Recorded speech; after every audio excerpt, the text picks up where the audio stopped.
it comes to racing games, there's really two genres: kart and simulator. Okay, kart, simulator, and arcade, where arcade really just means karts that look like real cars. I've pretty much stuck to two franchises and little else in the racing world, since in each category there's really only one top dog. Sure, there are fun diversions, but I think we all know who the big boys are. Keep in mind, while I'm by no means a motorhead, my brother is, and we played the first 3 games together, and he taught me well. Gran Turismo can be a tricky sell to a lot of gamers. People play this and have a lot of fun. Then they jump in a Subaru and bitch about not being able to swerve on a dime. Duh, this is gay. I keep crashing when I turn. Cause you're doing 80, you fucking moron. Most games, kart, or arcade, are based in a world of magic physics, where vehicles have no weight and blue shells matter more than traction. And this ain't that. Don't get me wrong, I've put more hours into Mario Kart than I ever will into Turismo, but when playing this, I don't try to banana a bitch. So, what we got? Lots of cars, like 1,000 fucking cars. Lots of tracks, real world tracks, and lots of ridiculous physics. Like all the Turismos, you buy a vehicle, you beef the crap out of it, you tweak it, tune it, etc. I mean, you've seen this before, it's more of the same, but that's not a bad thing. For people worried that having awesome rigs beefed up to unstoppable supremacy might ruin the game, don't worry. Most races are car type specific, meaning you'll have to compete with similar hardware. Not that leaving Honda Civics in your Lamborghini dust isn't sadistically satisfying.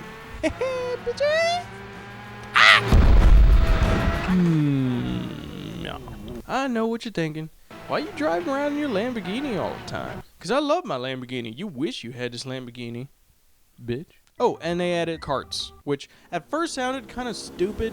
Like, I saw their trailers for the karts early on, I was like, oh, are they just doing that to appease people? I guess it's just because, I'm not versed in real-world kart racing. The mechanics of driving a kart are totally different, and that comes across in the game entirely. So it's kind of like learning to drive all over again, which was interesting. Kind of confusing when you get too used to, your muscle reflex for a four-wheel drive vehicle, and then you have to get used to not ramming into other people, because with karts it doesn't really work so much.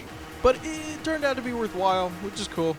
I've seen a lot of people look at Forza 3 and this and take stills of crowd members and trees and be like, whoa, look at these sprites, they look awful. Yeah, a still image of this shit might not look great, but you're going by it at 120 fucking miles an hour. The game looks pretty gorgeous to me. In addition to kart racing stuff and your regular racing stuff, there's a lot of cool new stuff like seasonal races, which you download from the internet, special events. This can easily sound like I'm just trying to describe any old racing game, but what matters here is the kind of stuff that I can't describe. A new Gran Turismo isn't the same kind of update that you would get from a new game where you get new bosses, new levels, etc. This is all under the hood, pun intended. This is like getting an upgrade to Windows or OS X. You're not going to notice it all at first, but if you're well versed, it'll show. And the truth is that if all this game turned out to be was the last Turismo in HD, it would probably still be more or less the best simulator out there. It doesn't mean it's all good. There's some stuff here that's dead weight. Remember golden rule number 1? In fact, it's so golden, we're still waiting on golden rule number 2. And hey, it seems awesome. They got a track editor. This isn't really a track editor. You think you're picking a theme, but you're really kind of picking a track. And you can't really edit it. You can just decide how many sections there are and how complicated the sections get. But you don't really make the complicated parts of the section. You just sort of randomly almost generate it. And most of the time when you change a complication of a section or whatever the fuck they call it, it either does nothing or totally rejiggers the whole track. You want to see a real track editor? Here's a real track editor. Only this one is from 1985. So what the fuck is this shit? Also, and this is totally nitpicky, newly added car damage, actual polygonal car damage, has been touted as this huge addition to the franchise. But honestly, you won't even notice unless you pause, go to replay, and look really close. And One of the worst things, probably the worst thing about this game, because it's inescapable. Load times are like taking a shit.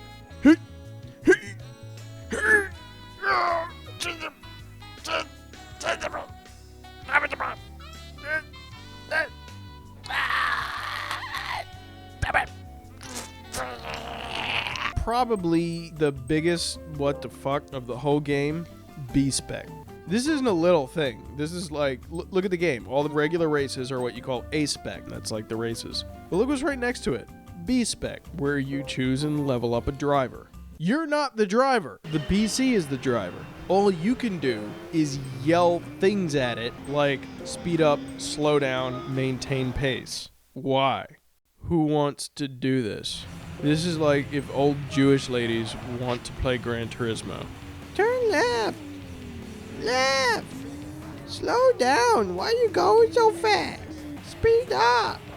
Maybe if you used Kinect's voice system, I could see like a meager shred of reason for this. But no. So you have to flag them down like this, which is what this guy does. I did not wait 5 years for this. This is like a free download app on your phone that you get bored of halfway through downloading. I mean, look at him. He hates himself. And his mother tells everyone he's a drug dealer. Now, it may sound like I'm ragging on this game pretty hard at this point, but keep in mind both B-Spec and the track editor can simply be ignored.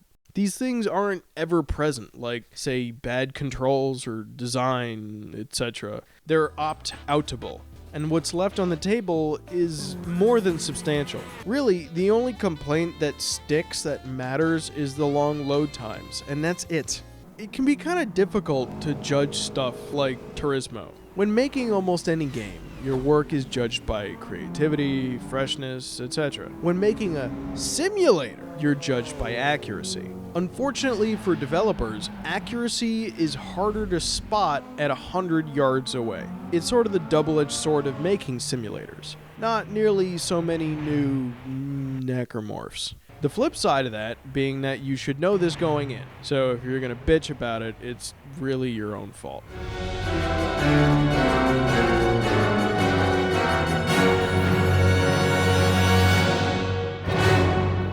Serena Williams Award. Because even though it can be a long haul getting there, at the end of the day, all that matters is whether or not you can deliver.